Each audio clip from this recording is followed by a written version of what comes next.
اپنے نام کی نسبت سے ہمیں وقت نکالنے کی توفیق عطا فرمائے۔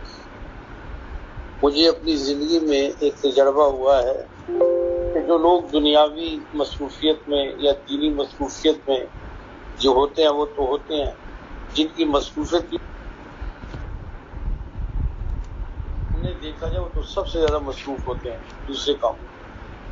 تو یہ اللہ کا احسان ہے، اللہ کا انعام ہے کہ اس نے ہمیں اس کی شہادت عطا فرمائی۔ اللہ اس کو اس میں برکتیں دے، اللہ عزتیں دے، ترقیاں دے، اور جس مقصد کے لیے اللہ پاک نے ہمیں پیدا کیا جب دنیا سے جائیں تو اللہ کرے وہ مقصد ہمیں حاصل ہو، اور یہ دعا ہمیں نصیب ہو جائے۔ اللہم اجعل خیر عمری آخرہ وخیر عمل خواتیمہ وخیر الایام یوم القاک۔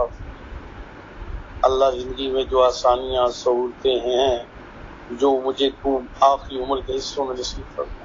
جوانی میں زور بھی ہوتا ہے، قوت بھی ہوتی ہے، طاقت ہوتی ہے، ذرائع ہوتی ہے، آدمی کو اپنی بستر کی زینت ہوتا ہے، اور اللہ میرے اعمال میں جو اچھے اعمال ہیں جو تیرے ہاں قبولیت والے اعلیٰ اعمال ہیں، اللہ وہ اعمال مجھے تو اپنی آخری وقتوں میں نصیب فرما۔ دیکھیں نا اینڈ پہ ہوتا ہے نا، اینڈ کیسا ہوا۔ ایک شخص ہے 10 چکر لگانے ہیں، 100 بندہ لگا رہا ہے، کوئی بندے بہت آگے تھے، لیکن اینڈ میں جو کراس کرے گا وہ جیت جائے گا۔ یہ نہیں کہا جائے گا پہلے وہ آگے تھے۔ تو کامیابی کا مدار آخرت میں ہوتا ہے۔ تو اللہ میرے اعلیٰ اعمال، قبولیت والے اعمال، اعلیٰ درجے والے تیری قربت والے اعمال مجھے بڑھاپے میں آخری وقت میں، اور میرے اللہ سب نے جانا ہے، میں نے بھی جانا ہے۔ اللہ جس وقت دنیا سے چھوڑنے کا وقت ہو، رنجیدگی نہ ہو، پریشانی نہ ہو، اولاد یاد نہ آئے، مال یاد نہ آئے، کار کوٹھیاں یاد نہ آئیں، اللہ وہ میری زندگی کا سب سے حسین لمحہ ہو، سب سے خوبصورت وقت ہو، تیری تجلیاں اتر رہی ہوں، تیری مجھے ملاقات، تیری زیارت، تیرا کلام، تیرا قرب نصیب ہو۔ اللہ رب العزت یہی کوشش ہے کہ اسی کوشش میں کرتے اللہ میں قبول فرما لے۔ اور دوسری بات بچوں، آپ ماشاءاللہ ذکر کے اور بھی اوقات ہیں، صبح شام بھی ذکر ہوتا ہے، آپ کے اپنے ذاتی تقاضے بھی ہیں، دنیا کے تقاضے ہیں، بیوی بچوں کا اپنا حق ہے۔ میں تو ان لوگوں میں سے ہوں جو کہتا ہوں کہ ہر چیز کو اپنے مقام پہ رکھو، نہ ماں باپ کو مس کرو، نہ اولاد کو مس کرو، نہ بہن بھائیوں کو مس کرو، نہ اپنے دوستوں کو مس کرو، نہ اپنے کاروبار یا ملازمت کی ڈسٹربنس پیدا کرو۔ یعنی آپ کی دنیا بھی احسن ہو، آپ کا دین بھی احسن ہو، آپ کے رشتے بھی احسن ہو، آپ کا کردار بھی احسن ہو، آپ کا اخلاق بھی اچھا ہو۔ ایک طرف آپ کی تہجد بھی نہ جائے اور دوسری طرف آپ بد اخلاق بھی نہ ہو، کوئی بات نہ ہو۔ میرے نبی صلی اللہ علیہ وآلہ وبارک وسلم کائنات میں سب سے زیادہ اخلاق والے، محبت کرنے والے تھے، عاجزی تھی، انکساری تھی، تواضع تھی۔ آپ یقین مانیں حدیث کی کتابوں میں آتا ہے کہ رسول اللہ صلی اللہ علیہ وسلم ایسے کھڑے ہوتے نا تو کوئی بڑھیا عورت، بڑھیا جو ہوتے ہیں نا عورتیں مرد تو ذہنی طور پہ ذرا کمزور ہو جاتے ہیں، اور بچوں والی عادت ہوتی ہے اور زبردستیاں بھی کرتے ہیں، یہ تو ہم نے دیکھا ہے، یعنی اپنی بات منواتے ہیں۔ تو نبی صلی اللہ علیہ وسلم کے پاس آتے تو ہاتھ پکڑ لیتے اور چل میرے ساتھ۔ وہ اللہ کا نبی اور نبیوں کا سردار، باعث تخلیق کائنات، ان کے ساتھ چل پڑتے، اور جب تک وہ ہاتھ نہ چھوڑتے رسول اللہ ہاتھ نہیں چھڑاتے۔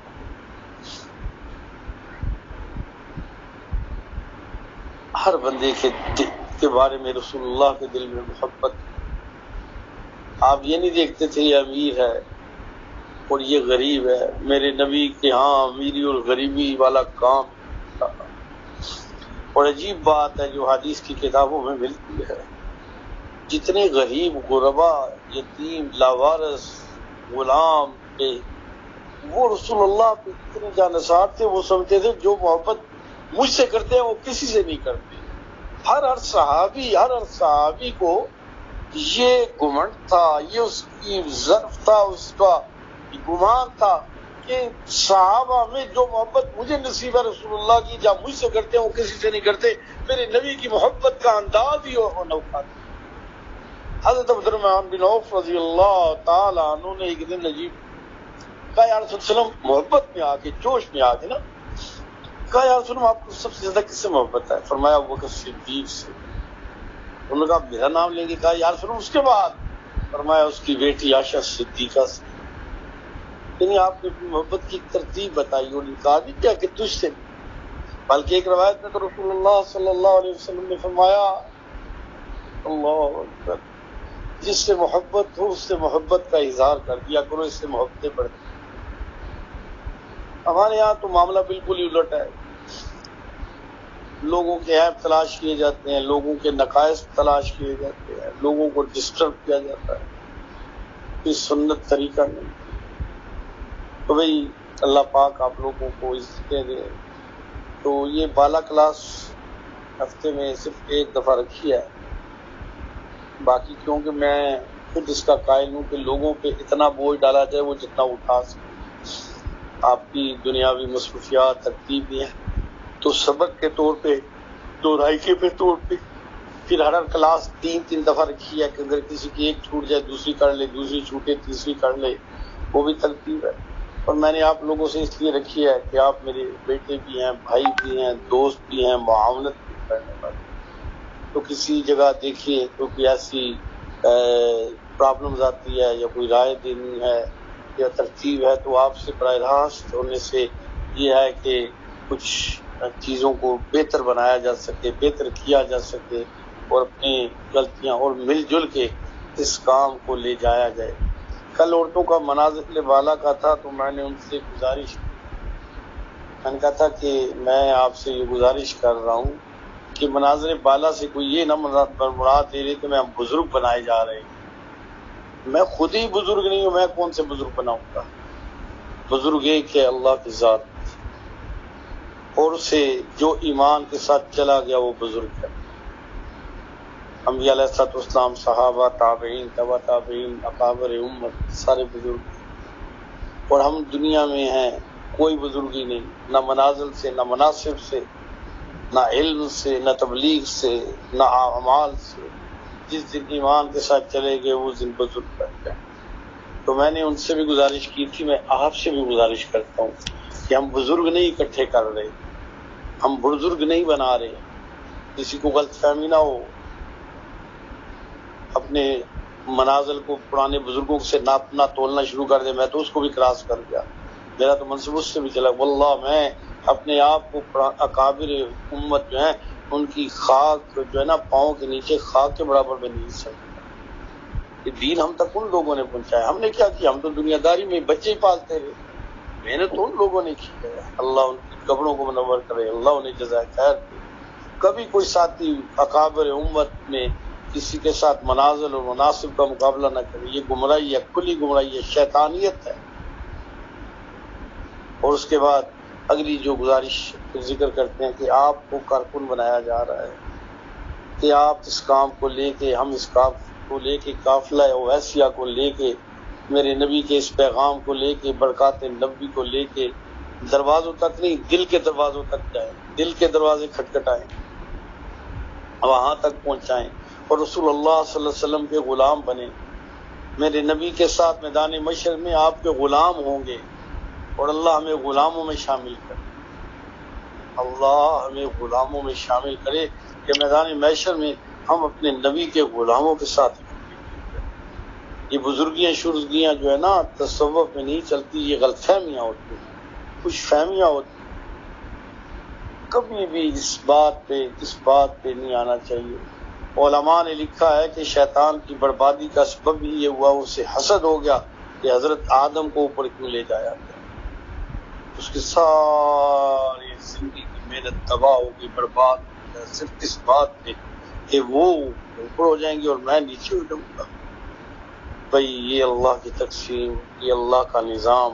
اللہ جس سے کام لینا چاہے، جس سے کام لینا چاہے اس کے لیے کوئی مشکل نہیں۔ پتھروں سے لے لے، درختوں سے لے لے، سمندروں سے لے لے، بادلوں سے لے لے، پہاڑوں سے لے لے، انسانوں سے لے لے۔ کتنے تاریخ میں آپ شروع کے واقعات میں پڑھے تو 20 سال سے کم عمر کے بندوں سے اللہ نے کام کیا۔ طارق بن زیاد کون تھا پتہ ہے آپ کو؟ اتنا بڑا کمانڈر جس کا نام ہے، 700 سال حکومت بنی، وہ ایک غلام کا بیٹا تھا۔ اور اس نے تاریخ کا رخ پھیر دیا. سمندر کا رخ پھیرنا آسان ہے، اس نے تاریخ کا رخ پھیر دیا. محمد بن قاسم نوعمر لڑکا تھا، حضرت اسامہ بن زید ایک نوعمر لڑکا تھا. اللہ کے ہاں جب کام لیا جاتا ہے تو عمریں، شکلیں، پیسے، ہوتے نہیں دیکھے جاتے. اللہ نے کام لینا ہوتا ہے، اللہ نے کام لینا ہوتا ہے. اور بڑے خوش نصیب وہ ہوتے ہیں جن سے اللہ کام لے لے، اور بد نصیب وہ ہوتا ہے جس سے اللہ کام چھین لے. محدثین فقہا نے نا حسد کی تعریف لکھی ہے. حسد کیا ہوتا ہے؟ فرماتے ہیں حسد یہ ہوتا ہے کہ کسی بندے کو اللہ کی تقسیم پہ اعتراض شروع ہو کہ اللہ ظالم بھی ہے، اللہ انصاف بھی نہیں کرتا، اللہ کی تقسیم بھی غلط ہے، اللہ کو بندوں کا بھی نہیں پتا، یہ میرا حق بنتا تھا اس کو دے دیا، یہ اس کو کیوں دے دیا، مجھے کیوں نہیں دیا، اچھا اگر میرے پاس دیا تو اس کے پاس نہ رہی. فقہا لکھتے ہیں یہ اللہ کی بغاوت، اللہ سے جنگ اور اللہ کے فیصلوں پہ اعتراض ہے. تو بھئی اس کام کو ہم نے ایک ادنا کارکن سمجھ کے، غلام سمجھ کے، رسول اللہ کا سپاہی سمجھ کے، وہ گدھا تھا رسول اللہ صلی اللہ علیہ وسلم کا، وہ آپ فرماتے فلانے کے پاس جا، وہ جاتا دروازے پہ ایسے سر مار کے کٹکھٹاتا، اس کو صحابی دیکھتا تو رسول اللہ کا گدھا سمجھ کے آ جایا کرتا تھا. اللہ ہمیں تو گدھا بنا دے وہ رسول اللہ کا، کہ جائے کہ ہم اپنے آپ کو ساری دنیا کے سابقہ بزرگوں کا بھی سردار بنا دیں. ایک ایک امت میں ایسا ایسا شخص کھڑا ہے کہ کل میدان محشر میں سمجھ ہی نہیں آئے. معین الدین چشتی رحمۃ اللہ علیہ ایک شخص فائد آیا تھا، جب دنیا سے رخصت ہوئے 98 لاکھ بندہ اس کے ہاتھ پہ مسلمان ہوا تھا. اس کے جنازے کون مقابلہ کرے گا؟ چلو صحابہ، تابعین، تبع تابعین تو ویسے بھی چھوڑ. شیخ عبد القادر جیلانی رحمۃ اللہ علیہ کی مجالس میں آتا ہے کہ کبھی بھی ایسا نہ ہوا کہ آپ کی کسی ایک مجلس میں 2000 سے زیادہ بندہ مسلمان نہ ہوا. ہمیں تو اپنے کاروبار سے، ملازمتوں سے، بیوی بچوں سے فرصت نہیں ہے مقابلہ ان کے ساتھ کرنے.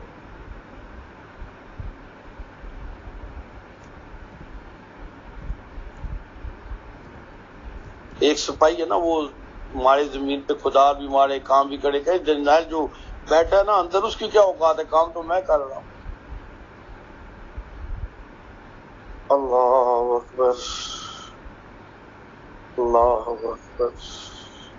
میں نے جب عبد الرحمان جامی رحمۃ اللہ علیہ کی تصوف پہ کتاب پڑھی، ساری تو نہ پڑھ سکا، نالائکی ہے، کچھ پڑھی تو مجھے اتنی شرم آتی تھی، میں اس شرم کی وجہ سے کتاب نہیں پڑھ سکا. اسی شرم کی وجہ سے میں نے اندازہ لگایا کہ 100 میں 2% بھی ہماری کوئی اوقات نہیں، 2% بھی اوقات نہیں. تو رحمۃ اللہ علیہ کو دعائیں دی جائیں. جس ہم جیسے دنیا دار، گندے ناپاک گٹروں میں بیٹھے، گندی نالیوں کے کیڑے تھے، اس بندے نے زمین سے اٹھا کے کہاں دیا. اس سلاسل کی برکت سے ایک بات یاد رکھیں، میدان محشر میں صرف منازل ہی کام نہیں آئیں گے، اور بھی چیزیں دیکھی جائیں گی. تو اللہ ہمیں بزرگوں کے نشے سے بچائے، اور اللہ ہمیں تکبر اور غرور اور فخر سے بچائے. ہمیں اللہ یہ کام عاجزی، انکساری، تواضع کے ساتھ کرنے کی شہادت اور توفیق نصیب فرمائے. ہم بہت کمزور لوگ ہیں، ہم شیطان کا مقابلہ نہیں کر سکتے، اور اللہ کبھی کسی کی محنت نہیں دیکھتے. جب اللہ پہ اعتراضات آتے ہیں تو اللہ اٹھا کے دیں. اللہ سب کی حفاظت فرمائے، اور اللہ ہر فتنے سے بچائے. بڑے کمزور ہیں. میں تو واللہ، میرا اللہ گواہ ہے، میں مسجد سے ابھی آیا ہوں، میں اپنی نجات کا سبب جماعت کو سمجھتا ہوں، ان نیک لوگوں کو سمجھتا ہوں، ان بچیوں کو سمجھتا ہوں. اور میں جب ذکر کراتا ہوں تو کبھی نیت کر کے نہیں کرتا، کرا رہا ہوں، میں کہہ رہا ہوں ان کے ساتھ کر رہا ہوں، اللہ مجھے بھی ان کے صدقے قبول کر دے گا. اور جب دعا کر رہتا ہوں تو منتظر ہوتا ہوں ان کی آمین مجھ جیسے گناہ گار کے لیے نجات کا سبب بن جائے.